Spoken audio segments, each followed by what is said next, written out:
Hi friends, எல்லாத்துக்கும் favourite and ஹெல்த்தியான வெத்தலையை வச்சு வெத்தலை பாயசம் தாங்க பண்ண போகிறேன். அதுக்கு ரெண்டு வெத்தலை எடுத்திருக்கேன். இதோட ஃபுல் வீடியோ கீழே லிங்க்கில் இருக்குது, செக் பண்ணுங்கள்.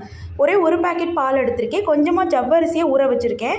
ஃபஸ்ட்டு வெத்தலையில் காம்பு எடுத்து நல்லா கட் பண்ணி ஓட்டி எடுத்துக்கிட்டேன். பாருங்கள், இதில் சாரை மட்டும் தனியாக பிரித்து எடுத்துக்கிட்டேன். இந்த மாதிரி இப்போது ஒரு குட்டி வானலில் எடுத்து வச்சுருந்த பாலை ஆட் பண்ணிட்டு பால் பொங்க விடுங்க. அதுக்குள்ளே ஜவ்வரிசியை நான் வேக வச்சுக்கிட்டேன். இப்போ அந்த பால்லே இந்த ஸ்பூனில் 3 ஸ்பூன் சர்க்கரை ஆட் பண்ணிக்கிறேன். உங்களுக்கு இன்னும் வேணுன்னா ஆட் பண்ணிக்கலாம். நல்லா கிண்டி விடுங்க. இப்போது வெந்திருந்த ஜவ்வரிசியும் ஆட் பண்ணிவிட்டு பால் கொஞ்சம் கெட்டியானோன்னா கொஞ்சமாக வெத்தலை சாறை ஆட் பண்ணி கிண்டிகிட்டே இருங்க. நிறையா ஆட் பண்ணிட்டீங்கன்னா கசப்பாயிரும்.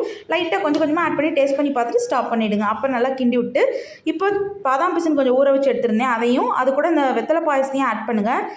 நல்லா ஆட் பண்ணிவிட்டு கொஞ்சமாக நெய்யில் பாதாமியும் முந்திரியும் போட்டு நான் வறுத்து இதில் ஆட் பண்ணிக்கிட்டேன். மேலே கொஞ்சம் வெத்தலையை கட் பண்ணி போட்டிருக்கேன். சூப்பரான வெத்தலை பாயசம் ரெடி. ஃப்ரெண்ட்ஸ், நீங்களும் ட்ரை பண்ணுங்கள். சப்ஸ்கிரைப் பண்ணுங்கள். தேங்க்யூ.